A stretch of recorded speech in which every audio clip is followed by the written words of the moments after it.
दोस्तों फिर एक बार स्वागत है हमारे चैनल पर जिसका नाम है साई कृपा टेक पॉइंट। तो चलिए जानते हैं एलआईसी का कस्टमर पोर्टल हमें कैसे रजिस्टर करना चाहिए और किस प्रकार हम उसकी सर्विसेज का आनंद ले सकते हैं। चलिए जानते हैं। तो सबसे पहले गूगल पे हमें डालना होगा एलआईसी कस्टमर पोर्टल। उसके बाद हम एंटर करेंगे। एंटर करते ही जो पहला वाला लिंक आएगा customer portal life insurance corporation of India, हम उस पर क्लिक करेंगे। यहाँ पर न्यू यूजर्स पे हमें क्लिक करना है। यहाँ पर अगला पेज जो खुलेगा इस पे हमें कुछ जानकारी भरनी है। यहाँ पर हम भरेंगे अपनी पॉलिसी का नंबर, हमें जो पॉलिसी मिली है उसका पॉलिसी नंबर हम यहाँ पर डालेंगे। इसके बाद इंस्टॉलमेंट प्रीमियम मतलब हमारा जो बेसिक प्रीमियम है विदाउट जीएसटी वो हम यहाँ पर डालेंगे। इसके बाद हम अपनी डेट ऑफ बर्थ जन्मतिथि यहाँ पर डालेंगे। इसके बाद हम अपना मोबाइल नंबर भी यहाँ पर मेंशन करेंगे, मतलब हमारे मोबाइल पे एक ओटीपी आएगा तो हमें वो मोबाइल नंबर यहाँ पर डाल देना है।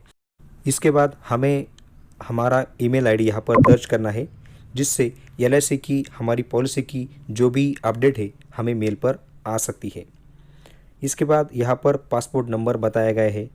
इसके बाद पैन नंबर डालने के लिए भी कहा है, लेकिन ये फील्ड मैंडेटरी नहीं है, मतलब हम इसे नहीं डालेंगे तो भी चलेगा। इसके बाद हमें अपना जेंडर मेंशन करना है और राइट क्लिक करने के बाद उसे प्रोसीड कर देना है। इसके बाद हम कहेंगे यस। इसके बाद जो अलर्ट आएगा यहाँ पे हमें ओके करना है। दोस्तों यहाँ पर हमें अपने कस्टमर पोर्टल का पासवर्ड बनाना है, तो यहाँ 2 बार पासवर्ड डालेंगे और इस पासवर्ड में हमें अपना नाम मेंशन नहीं करना है, कुछ अलग सा पासवर्ड हमें बनाना है। तो इसके बाद ये दोनों पासवर्ड हमें कन्फर्म कर लेने हैं और कन्फर्म करने के बाद हमें सबमिट पे क्लिक कर लेना है। इसके बाद हमें पासवर्ड जब फॉरगेट हो जाएगा तो यहाँ पर हमें अपना यूज़र आईडी मतलब हमारा मोबाइल नंबर या हमारा ईमेल आईडी डालने के बाद हमें अपना डेट ऑफ बर्थ डालना है। इसके बाद बाजू में जो कैप्चा दिखाई देता है हमें उसे ठीक से यहाँ पर डाल देना है, मतलब जो कैपिटल लेटर होते हैं या उनमें कुछ स्मॉल लेटर होते हैं तो हमें ध्यान से देखकर वो कैप्चा यहाँ पर मेंशन कर लेना है। इसके बाद आगे की जानकारी पे हमें ओके करना है। इससे हमारे मोबाइल पे एक ओटीपी आ जाएगा और जो पासवर्ड हमें रखना है वो अलग से हमें पूछेगा। यहाँ पर भी हमें 2 बार पासवर्ड एंटर करना है, उस पासवर्ड को हमें कंफर्म कर लेना है। इसके बाद हमें सबमिट पे क्लिक कर लेना है। हमें ओटीपी ध्यानपूर्वक डालना है। तो यहाँ पर सबमिट करने के बाद जो नया वाला पेज खुलेगा वहाँ पर दिखाई देगा कि हमारा पासवर्ड सेट हो चुका है।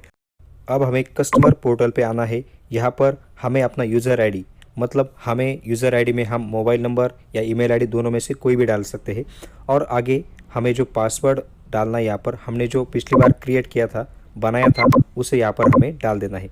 इसके बाद तीसरा स्टेप है यहाँ पर डेट ऑफ बर्थ, हमें अपनी जन्म तिथि यहाँ पर डाल देनी है और डाल देने के बाद हमें यहाँ पर साइन इन का जो नीचे वाला बटन है यहाँ पर क्लिक कर देना है।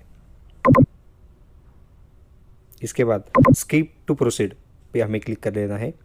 यहाँ पर हमारा पोर्टल ओपन हो जाएगा। हमारी सारी पॉलिसीज़ यहाँ पर हमें दिखाई नहीं देंगी, मतलब जो पॉलिसी हमने एंटर की है बस वही दिखाई देंगी। आगे की पॉलिसी हम कैसे ऐड कर सकते हैं मैं आपको बताऊँगा। यहाँ पर पोर्टल होने के बाद बहुत सारी सर्विसेज हमें लेफ्ट साइड में दिखाई देगी। यहाँ पर पहली वाली जो पॉलिसी हमने मेंशन की थी उस पॉलिसी की डिटेल्स यहाँ पर दिखाई देगी, मतलब प्रीमियम और ये पॉलिसी कब भरने को है यहाँ पर हमें दिखाई देगा। इसके बाद जो पॉलिसी का पुराना वाला सर्टिफिकेट है या प्रीमियम की रिन्यूअल रिसिप्ट है तो यहाँ पर हमें डाउनलोड कर सकते हैं हम। तो यहाँ पर प्रीमियम कैलेंडर में हमारे कौन सी पॉलिसी का प्रीमियम हम भर सकते हैं और उसकी तिथि क्या है हम यहाँ पर देख सकते हैं। इसके बाद पॉलिसी शेड्यूल है, मतलब हमारी पॉलिसी में क्या क्या फैसिलिटी है, हमारा पॉलिसी का प्रीमियम कितना है, वो सारी डिटेल हमें थर्ड ऑप्शन में यहाँ पर मिल सकती है। इसके बाद आगे वाला जो चौथा ऑप्शन है यहाँ पर हमें पॉलिसी स्टेटस मतलब कौन सी पॉलिसी यहाँ पर चालू है बंद है और उसका कुछ अलग सा स्टेटस है तो यहाँ से हम उसे देख सकते हैं।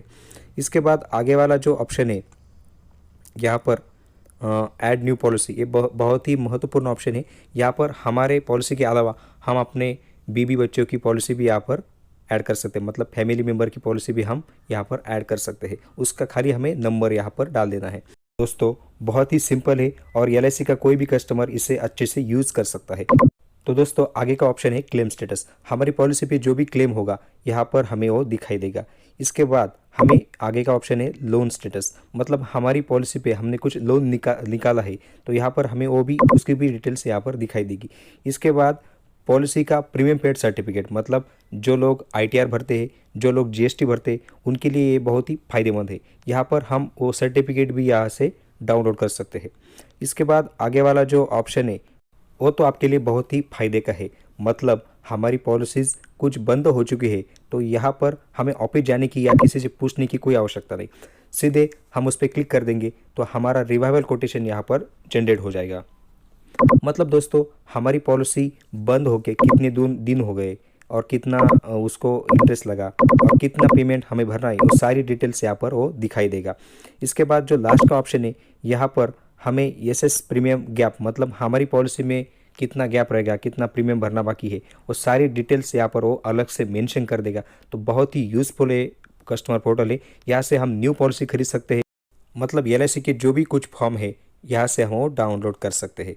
तो बहुत ही प्यारा और बहुत ही सिंपल ये एप्लीकेशन या पोर्टल हम इसे यूज़ कर सकते हैं। तो दोस्तों ये जानकारी आपको कैसे लगी हमें कमेंट में ज़रूर बताना और हमारे चैनल को एक लाइक और एक सब्सक्राइब जरूर करना। ऐसे बहुत सारे वीडियो मैं आपके लिए हमेशा लाता रहता हूँ। तो दोस्तों चलिए फिर मिलते हैं एक नई वीडियो के साथ, तब तक के लिए धन्यवाद, अलविदा।